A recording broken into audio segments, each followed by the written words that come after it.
to the car of the decade. Is the Bugatti. Bugatti isn't perfect. Long before Bugatti became a name whispered among billionaires and collectors, it began in the unlikeliest of places, a dimly lit basement in Germany. From the hands of a young man with no formal engineering degree came a machine so advanced it stunned experts. But Ettore Bugatti's story is no fairy tale. It's a saga of ambition, betrayal, tragedy, and rebirth. From losing everything in war to seeing his name resurrected in carbon fiber hypercars, this is the astonishing tale of how a poor boy's obsession with perfection created the best hypercar car in the world. And it all started with a single prototype.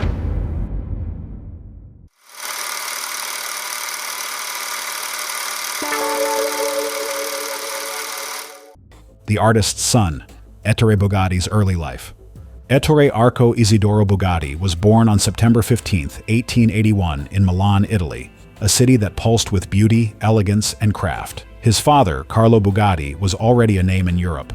A celebrated designer of furniture, jewelry, and silverware, Carlo's creations were admired for their bold shapes and intricate craftsmanship. His work blurred the line between function and sculpture. That devotion to form and beauty shaped the air Ettore breathed. Where others saw machinery as cold and lifeless, he saw elegance in movement and poetry in pistons. His moment of clarity came around age 16 when he was gifted a tricycle. Ettore didn't just ride it. He took it apart, modified the chassis, adjusted the gearings, and reassembled it into something faster and more balanced. His father watched closely. Carlo saw in his son's careful, deliberate improvements the same dedication he brought to his furniture. This wasn't childish tinkering. It was vision, and vision needed to be nurtured. Encouraged by his father, Ettore took an apprenticeship at Prinetti and Stucci. This Milanese firm was known for making bicycles and sewing machines. It was here that he was first allowed to truly experiment with engines.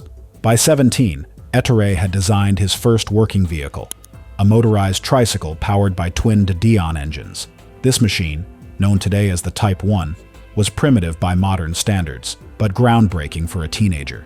And more importantly, it marked his first real step into the world of automobiles. At Prinetti and Stucci, Ettore didn't just work. He observed. He studied gears and frames like an artist studies line and shadow. Though the machines around him were industrial, he treated them like sculptures in progress. This unique approach, blending artistry with engineering, would later define every Bugatti ever built. The dream had begun to take shape, but to build something extraordinary, Ettore would need more than sketches and skill. He would need backing. He would need a factory. And most of all, he would need a prototype that proved everyone else wrong. The birth of a brand, from Type 2 to Type 10. By the time Ettore Bugatti was 20, his name was already whispered among industrialists in Milan. It was the 1901 Milan Trade Fair that changed everything. There, his newly developed Type 2 automobile caught the attention of critics and engineers alike. Built with the help of Count Guglielmi, an early backer who saw promise in Ettore, the Type 2 wasn't just another car, it was a mechanical sculpture, a marriage of precision engineering and aesthetic restraint. The French Automobile Club awarded it a prize. The buzz around the young Italian designer had begun. That buzz turned into a job offer. Baron Adrien de Dietrich, owner of a vehicle firm in Alsace, hired Ettore as technical director of his car plant. At just 20 years old, Ettore was responsible for designing and overseeing vehicle production in a region that sat on the border of France and Germany. He wasn't just building machines, he was navigating two cultures, two markets, and a rapidly evolving industry. Under de Dietrich, Ettore produced a series of prototypes, from Type 3 to Type 7. These cars sold reasonably well and earned the badge de Dietrich Bugatti, but they were also bound by limitations. De Dietrich prioritized sturdy, large-scale vehicles, suitable for the elite and for commercial use. Ettore grew restless. He believed speed didn't need to come in a heavy frame. Power didn't have to mean bulk. His vision was different, and to realize it, he needed to go his own way. In 1906, he left de Dietrich. After a brief stint partnering with German engine manufacturer Deutz, Ettore began working on something in secret. In the basement of his home in Cologne, by lamplight and with borrowed tools, he began designing a car that broke every convention. By 1909, it was ready. The Bugatti Type 10. Compact, graceful, and shockingly light, the Type 10 weighed just 365 kilograms. It was powered by a 1.2-liter four-cylinder engine, but its speed, 80 kilometers per hour, rivaled much heavier cars. Ettore called it Le Petit Pur Sang, the little thoroughbred. The name was no accident. This wasn't a brute force machine. It was a racer with the spirit of a racehorse, nimble, poised, and quick off the line. With the Type 10 completed, Ettore made a life-altering decision. He packed up his family and moved to Molsheim, an old textile town in Alsace. There, he rented a disused dye-works factory. And in that factory, Automobiles Ettore Bugatti was born. Ettore had nothing but a single prototype and an unshakable belief in his vision. The Type 10 wasn't built for mass appeal. It was built to prove a point. Ettore began entering it into races, not just to win, but to show the automotive world what a lightweight car could do. Spectators laughed at first. The car looked small and unassuming beside its larger rivals. But when it darted across finish lines and hugged corners with ease, people stopped laughing. They started clapping. This wasn't just the birth of a car. It was the beginning of a philosophy, one that valued precision over excess and design over brute strength. The Type 10 had opened a door, and behind it, Ettore had already begun sketching the next chapter, a car even faster, sleeker, and ready for the world stage. The rise, the golden years of racing and luxury. When Ettore Bugatti unveiled the Type 13 in 1910, few predicted it would become one of the most important racing cars of its era. Built on the same philosophy that guided the Type 10, lightweight engineering and elegance in design, it took things further. Ettore equipped the car with a four-cylinder, overhead cam engine and introduced 4 valves per cylinder, a rarity at the time. The result? Precision power in a compact frame. By 1911, the Type 13 had stunned onlookers by taking second place at the French Grand Prix in Le Mans. From that moment, the name Bugatti was on everyone's mouths. Then came war. World War I halted production and temporarily scattered the company. Ettore relocated to Paris and worked on aircraft engines during the conflict. But when the dust settled, he returned to Molsheim, and his workshop roared back to life. The post-war years became a golden age for Bugatti. Ettore resumed production of the Type 13, which now benefited from refinements in weight, handling, and horsepower. In 1921, at the Brescia Grand Prix, the Type 13 stunned the racing world again, finishing first, second, third, and fourth. The car became known as the Type 13 Brescia. By 1925, the model had racked up over 400 victories. Around 2,000 units were produced, a staggering number for a performance car of its time. Ettore's success wasn't limited to a single model.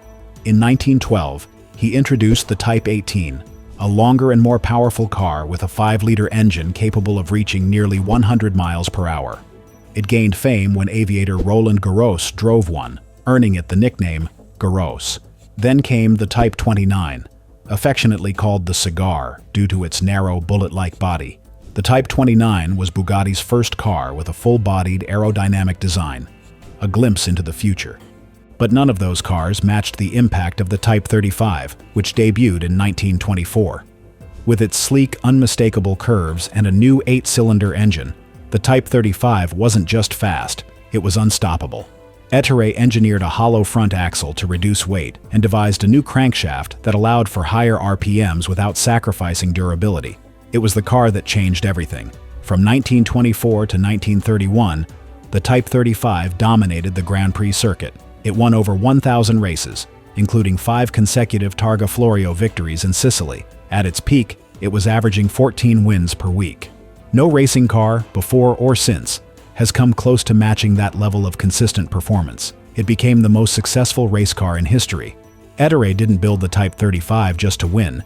He built it to show that art and engineering didn't have to be opposites. They could be one and the same. As Bugatti's reputation soared, a new face joined the brand, Ettore's son, Gian Bugatti. Brilliant and visionary in his own right, Gian began to co-design cars with his father. The father-son duo created the Type 57, which would become one of the most iconic road cars of the 1930s. With sweeping lines and innovative features, the Type 57 wasn't just admired, it was desired. Variants like the Type 57 Atlantic and Adelante became legends, blending Gian's flair with Ettore's discipline. And then came a woman who helped redefine Bugatti's image, Hella Nice. Known as the Bugatti Queen, Nice was a fearless racer with a magnetic stage presence. In 1929, she began driving for Bugatti and quickly shattered land speed records for women. Behind the wheel of a Type 35C, she captivated crowds across Europe, not just with her victories, but with her elegance and grace. She stole headlines from male drivers and gave Bugatti the kind of visibility no ad campaign could buy. In an industry dominated by men, she became an icon, and she helped Bugatti cement its place in popular culture. But the road ahead would test everything he had built. Even as Bugatti basked in its golden years, the world around it was beginning to change, and the next chapter would not be so kind. The fall, war, death, and ruin. As the 1930s wore on, storm clouds gathered. The Great Depression, which began in 1929, devastated economies worldwide. Luxury items like high-performance cars were among the first to be abandoned by struggling elites. For Bugatti, the impact was immediate. Orders dried up, clients vanished. The grand ambitions of the Type 41 Royale were dashed. Of the 6 built, only a handful were ever sold. Faced with bankruptcy, Ettore Bugatti made a difficult decision. He pivoted away from the opulence of handcrafted automobiles and turned instead to rail transport. In 1931, the French government commissioned him to design high-speed rail cars. Ettore responded with the Bugatti Autorail, a sleek, elegant train that was as much a work of design as it was a solution for France's modernizing railway system. Over 80 of these rail cars were delivered. The contract kept the factory alive and the company's name from vanishing. The internal fabric of Bugatti was beginning to fray, but the real heartbreak was still to come. On August 11, 1939, John Bugatti took the wheel of the latest evolution of the Type 57, the tank model that had just won at Le Mans. It was a routine test drive near the Molsheim factory, but a cyclist, trespassing on the closed test track, appeared suddenly in Jean's path. Swerving to avoid him, Jean lost control of the car and struck a tree. He was killed instantly at just 30 years old. For Ettore, the loss was crushing. He had already buried his brother Rembrandt. Now he had lost his most gifted child, the one person he trusted to carry Bugatti's vision forward. With his death, something inside Ettore fractured. The grief had no time to settle. Just weeks after Jean's funeral, World War II erupted. The German army swept through Alsace and occupied the Molsheim factory. Ettore, anticipating the invasion, had already moved some machinery to Bordeaux, but it wasn't enough. German authorities demanded that he hand over the plant and produce vehicles and torpedoes for the Third Reich. Ettore refused. Faced with pressure and mounting debts, he was forced to sell his company and the remaining factory equipment for a sum far below its worth. In a final act of hope, Ettore applied for French citizenship. The application was approved. In 1947, the French government officially returned the rights to the Bugatti company and brand to him. It should have been a triumphant moment, a new beginning. But fate had one last blow to deliver. 10 days later, Ettore Bugatti died in a Paris hospital. He was 66. Weakened by a lung infection and a recent stroke, the man who had redefined automotive art never had the chance to see his company restored. His death marked the end of the original Bugatti era. Without Jean, without Ettore, and without the resources to rebuild, the factory shut its doors. The Bugatti name, once spoken with awe on racetracks and in royal courts, faded quietly into memory. But the story wasn't over. Not yet.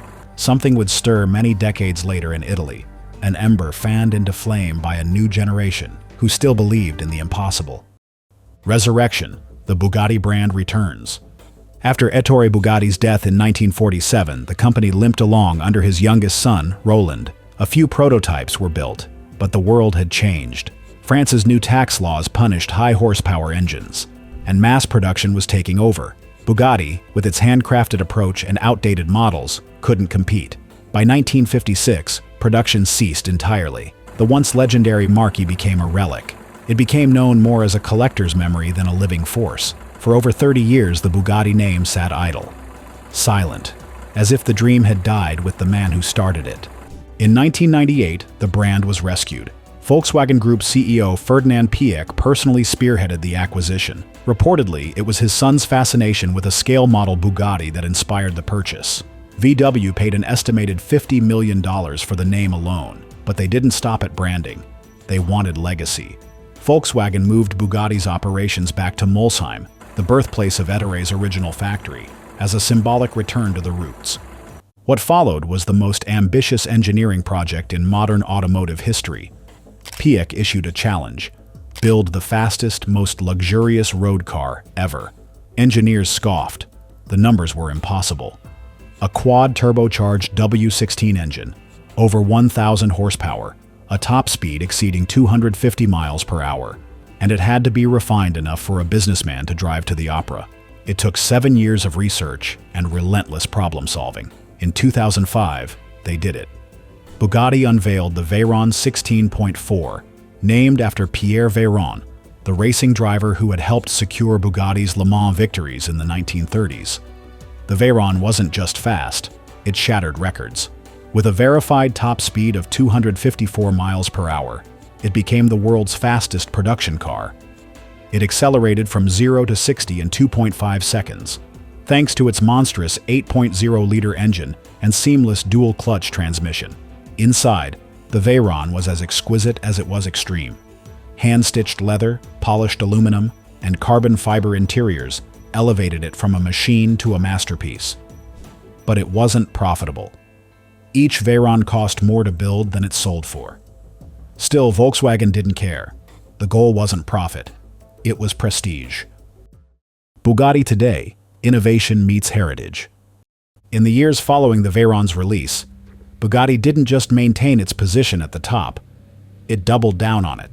The Veyron was a statement, but the company knew it couldn't stand still. The next chapter would have to be louder, faster, and even more precise. In 2016, Bugatti unveiled the Chiron, and the automotive world took another collective gasp. Named after Louis Chiron, a legendary Bugatti driver of the 1920s and 30s, the new model took everything the Veyron had pioneered and pushed it further. The Chiron boasted a re-engineered 8.0-liter quad-turbo W16 engine producing 1,500 horsepower, nearly 50% more than its predecessor. With a top speed of 305 miles per hour in a specially tuned version, the Chiron became the first road-legal car to officially break the 300-mile-per-hour barrier. Bugatti had redefined what a hypercar could be, but the Chiron was more than just numbers. Every curve, every vent, every stitch of leather was meticulously crafted. Buyers weren't just purchasing speed, they were entering a tradition. The price reflected that legacy. A base model Chiron started at around $3 million. By the time customers added custom finishes, that number often climbed far higher. Despite the accolades and exclusivity, Bugatti's financials told a different story. The brand's engineering masterpieces were rarely profitable. Volkswagen had long treated Bugatti as a crown jewel, a symbol of what was possible when cost was no object. But times change. By 2021, with tightening emissions regulations and a new focus on electric mobility, Volkswagen began looking for a more sustainable future for its most extravagant marque. That future arrived in the form of Rimac Automobili. The Croatian startup, founded by mate Rimac, had built its reputation as a pioneer in electric hypercars. In a surprising yet strategic move, Volkswagen merged Bugatti with Rimac to form a new company, Bugatti Rimac. The goal: blend Bugatti's heritage and design excellence with Rimac's electric technology and innovation. Bugatti today stands at a crossroads, bridging the past and the future, holding tightly to the values that shaped it, while quietly preparing for a reinvention no one would have imagined in Ettore's day. But change is nothing new here. For a brand built on boldness, the next chapter is already waiting to roar to life. Have you ever driven or ridden in a Bugatti? Share your experiences with us. We'd love to hear. For now, we're done. Catch you in the next video.